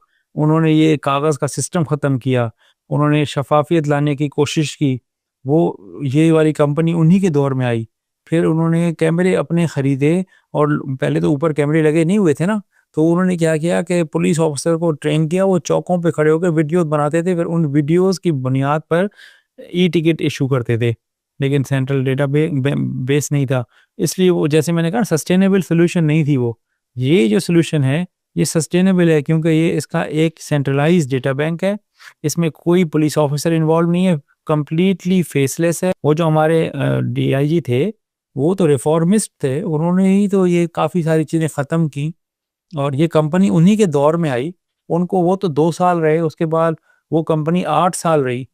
वो मेरे आने के साथ ही उसको मतलब ख़त्म किया, क्योंकि उससे क्या हो रहा था कि दिखने को तो वो मशीन थी, लेकिन सवाबदीद तो थी ना। आपको मैं टिकट करूं या ना करूं। ठीक है, मतलब ऑनरशिप किसी पुलिस ऑफिसर की नहीं थी नहीं, उस नहीं, कंपनी की। बिल्कुल भी नहीं। अच्छा सर, ओवरऑल अब कुछ आपके पुलिस करियर पे बात कर लेते हैं। आपने अपना जो है सर्विस का काफ़ी हिस्सा अंदरूनी सिंध गुजारा।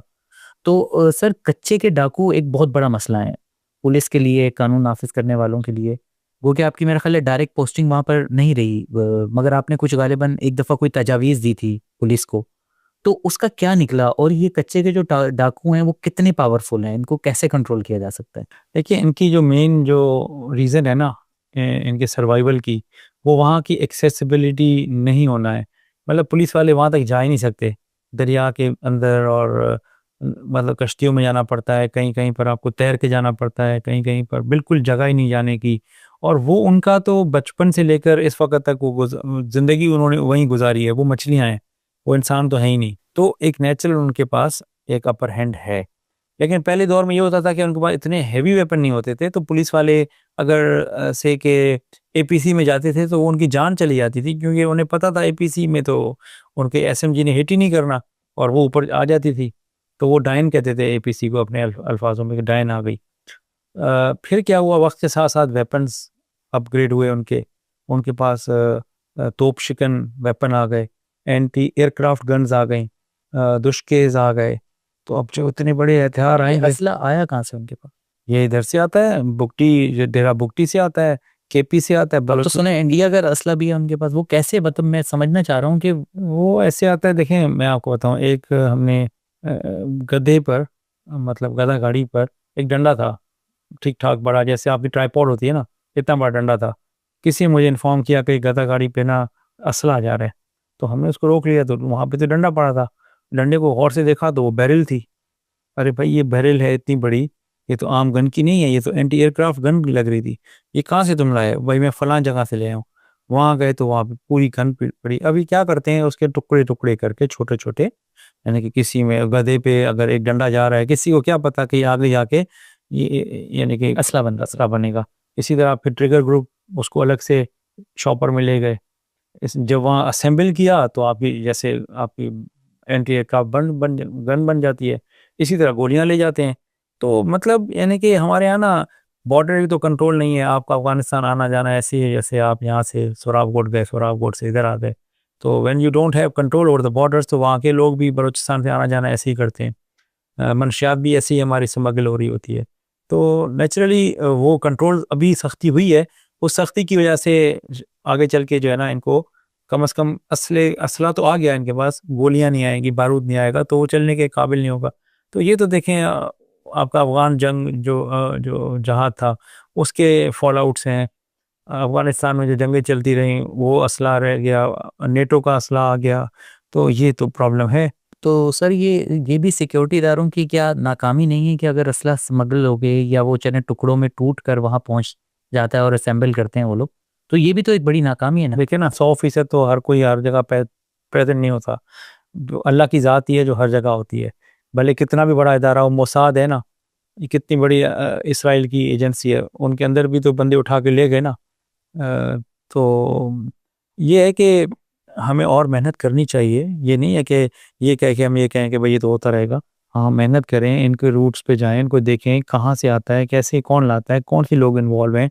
और चूंकि ये पुलिस का वो नहीं है, एम्बिट नहीं है, क्योंकि ये इंटर प्रोविंशियल भी है, क्रॉस बॉर्डर भी है, तो ये हमें इधर मज़ीद मेहनत करने की ज़रूरत है। तो अगर हाँ वो जब असला आ गया तो ये जो दहशत, क्या कहते हैं, कच्चे के जो डाकू थे वो दहशत की अलामत बन गए। अब उनके पास पुलिस जाती है तो उनको मारते हैं, वेपन उनके पास इतना बड़ा आ गया है कि आपकी एपीसी हिट हो जाती है, एपीसी के अंदर एसएचओ शहीद हुए हैं पंजाब के, सिंध के। तो इस वजह से ना ये ज़्यादा अब प्रॉब्लम बन गए हैं, और जब तक इनके लिए कोई जामे हिकमत अमली नहीं होगी, जैसे अभी हो रही है कि कुछ लोगों को यानी कि प्रेशर्स देकर और सरेंडर कराया जा रहा है, तो बाकियों को लड़कर जो है ना वो यानी कि न्यूट्रलाइज या अरेस्ट किया जा रहा है। तो ये अगर मुसलसल चलता रहे तो शायद उसका कोई ना कोई रिजल्ट आएगा। एक पुलिस ऑफिसर ऐसा आप ये कह रहे हैं कि बाय फोर्स उनको हम नहीं कर सकते? नहीं, बाय फोर्स मैं कह रहा हूँ ना कि जिस तरह अभी इन्होंने किया, 100 से ऊपर डाकू जो है सरेंडर कर गए, फोर्स ही की होगी ना। ऐसे तो कोई डाकू चल के नहीं आएगा खुशी से, उसे पता होगा मैं लड़ूंगा तो मरूंगा, तो बेहतर है कि मैं सरेंडर कर जाऊं। तो इस तरह की अगर ना मुसलसल आप जिहाद और जिद्दोजहद करते रहें तो अल्टीमेटली ये ख़त्म हो जाएंगे। लेकिन जो असला इनके पास है और जो मतलब आग से आग लगती जा रही है, तो उसके लिए आपको भी मुसलसल उतनी ही मेहनत करनी पड़ेगी। सर 2024 में जब डीआईजी सक्खर थे आप, तो आपने घोटकी के एसएसपी के खिलाफ जो है वो उनके ऊपर जो है वो डाकुओं की मदद का इल्ज़ाम लगाया। आपने ये जो है वो केस काफ़ी हाई प्रोफाइल बना, मगर आप ये साबित नहीं कर सके। तो कहाँ पहुंचा है सर ये? मैं इसका स्टेटस जानना चाह रहा हूँ। आप नहीं, वो तो ने इंक्वायरी हो गई थी, और मैं वो ये तो कह रहा हूँ यहाँ कि पे इल्ज़ाम तो साबित नहीं हुआ इंक्वायरी में। देखें अभी एक बंदा कोई जाती रंजिश थी उस तरफ से या आपकी तरफ से जो ये? नहीं, ऐसी बात नहीं है। वो जूनियर था, यंग था, कुछ करना चाह रहा था, लेकिन उससे गलतियां हुई। मैंने उसको हाईलाइट किया, पॉइंट आउट किया, और फिर अल्टीमेटली वो जो ख़त जो था जैसे भी लीक हुआ वो नहीं होना चाहिए था, तो उसकी वजह से लोगों के जहन में शायद ये आ गया। मैं तो उसकी इस्लाह के लिए आईजी को लिखा कि इनको आप बुलाएं, इनको समझाएं कि जो है ना ये अपनी प्रोफेशनलिज्म जो है ना उसका दामन ना छोड़ें। तो वो तो ख़त जो था वो सेल्फ एक्सप्लेनेटरी है, उसमें सब चीज़ें लिखी हुई हैं, और मैंने उसको ओन किया है, वो मैंने ही लिखा था। तो देखे ना, आप छोटा बच्चा जब होता है उसको आप समझाते हैं ना, वो नहीं समझेगा तो फिर उनके बड़ों को बताएंगे। तो मैंने भी वही काम किया था, मैंने उनको समझाया था कि आप ये काम ना करो, ये प्रोफेशनलिज्म नहीं है। तो बहरहाल फिर मिसअंडरस्टैंडिंग हुई, उनको ये लगा कि उन्होंने मुझे बता दिया, जबकि मुझे पता था कि मुझे पता नहीं है कि इस तरह से। देखें ना, जब आप एक बड़े क्लियर मैंडेट के साथ क्रिमिनल्स के अगेंस्ट जाते हैं तो फिर देयर इज़ नो पॉइंट कि आप उनसे बात भी करें। एक तरफ आप बात करें और दूसरी तरफ उनसे लड़ें, ये पॉसिबल नहीं है। ये दो चीज़ें एक वक्त में नहीं हो सकती। तो वो चीज़ मैंने हाईलाइट की थी और आईजी साहब को बताई थी। मगर इंक्वायरी में कुछ नहीं फिर निकला, फिर आगे मामला पढ़ेंगे तो पता लग जाएगा आपको। सर 2022 में आपकी हिदायत पर टंडो मोहम्मद खान थी जगह गालिबन, वहाँ पर एक गुटके मावे की फैक्ट्री पे छापा मारा गया, और मगर ये मामला पुलिस के गले पड़ गया और तकरीबन 6-7 पुलिस एहलकारों को वहाँ पर यरगमाल बना लिया गया, और फिर वही पुलिस एहलकार जो है उनको हॉस्पिटल लेके जाया गया क्योंकि काफ़ी मारा पीटा गया था उन्हें। तो सर ये कैसी स्ट्रेटजी थी आपकी कि मतलब आपने पुलिस अफसरान को ज़ख्मी करवा दिया? नहीं, देखें पुलिस में ना कोई भी चीज़ डेफिनेट नहीं होती। अभी आप नाके पे खड़े हैं, यू नेवर नो कि जिसके गाड़ी को रोकेंगे उसके अंदर दहशतगर्द है, वो आपको फायर भी मार सकता है। दुनिया में हर जो डिपार्टमेंट है ना उसका जो ख़तरा है वो कैलिब्रेटेड है। फॉर एग्जांपल, आप अगर 100 मंजिला इमारत है, उसके आपने शीशे साफ़ करने हैं, तो बड़ा मुश्किल काम है, डेंजर है। लेकिन आप हार्नेस पहनेंगे तो आप वो कर लेंगे, क्योंकि आपको पता है कि ख़तरा क्या है, गिरूंगा तो मैं मर जाऊंगा। इसी तरह अगर आप पैराट्रूपिंग करते हैं और आसमान से जंप लगाते हैं तो बहुत मुश्किल काम है, सबसे मुश्किल काम है लगता है। लेकिन चूंकि आपको पता है कि मैंने गलती की तो मैं मरूंगा, तो आप उसको, पैराट्रूपर को प्रॉपर हार्नेस होता है, पैराशूट होता है। पुलिस के अंदर ये एक एक चीज़ है कि आपका ख़तरा जो है वो कैलिब्रेटेड नहीं होता, तो इसलिए आप यू नेवर से कि भाई मैं 100% हर जगह पे कामयाब हो जाऊंगा। तो वो जो स्ट्रेटजी थी वो अपने तौर पे ठीक थी, लेकिन वहाँ का जो बदमाश थे, जो अपने आप को स्टेट से भी ज़्यादा बहादुर समझते थे, उन्होंने ये काम किया और 6 घंटे के अंदर, लाइक विद इन 6 आवर्स, हमने उनको गिरफ्तार किया। पूरे मन नहीं, टनों के हिसाब से मंशियात निकाली। हालांकि उनके पास 6 घंटे थे, उन्होंने 6 घंटों में जितनी मंशियात छुपा सकते थे उन्होंने छुपाई। लेकिन जब हमने सुबह को फजर के साथ ही जब उसको रिज्यूम किया अपने रेड को, तो मन नहीं, टनों में आप देखेंगे एफआईआर अभी भी मौजूद है। तो मंशियात निकली, बंदे गिरफ्तार हुए और केस चले, उनको सजाएं हुई, वो जेल में गए। तो यही होता है ना। आप ये तो नहीं कह सकता मैं कि मैं जी जा रहा हूँ एयरपोर्ट अटैक में तो मैं जो हमेशा कामयाब हो जाऊंगा, या मैं फलां जगह जा रहा हूँ।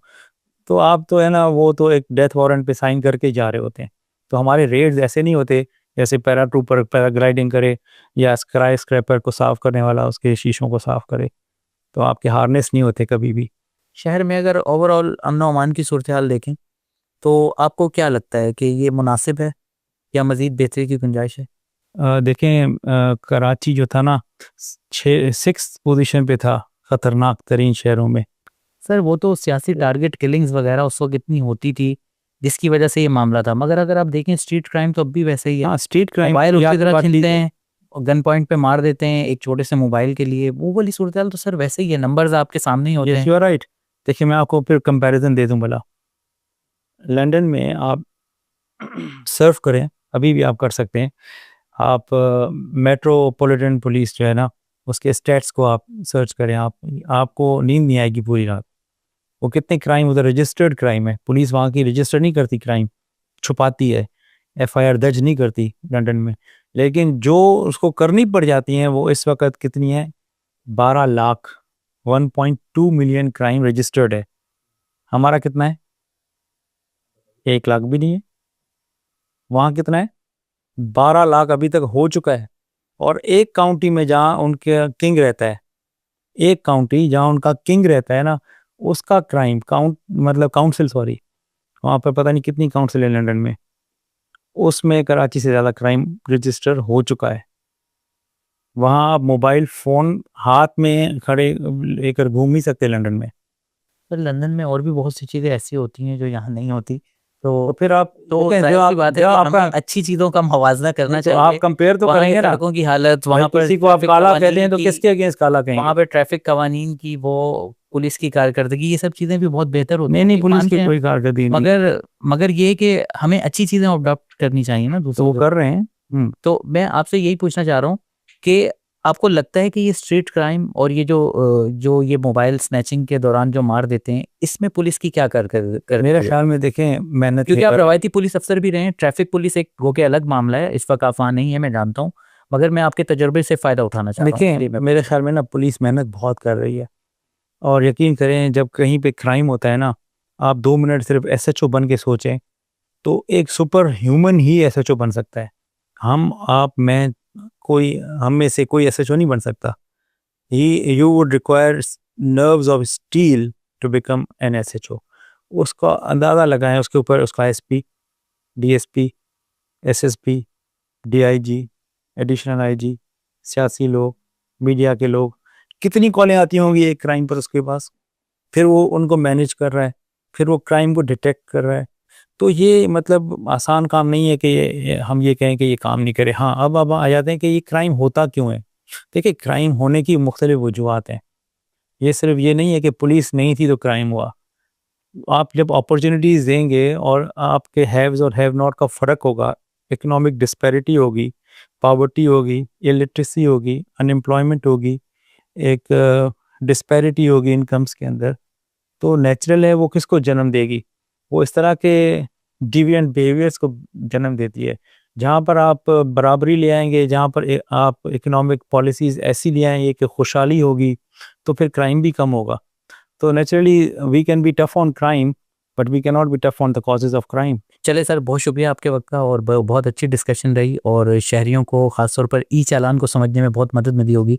इंशाल्लाह दोबारा भी आपसे मुलाकात होगी। Thank you sir.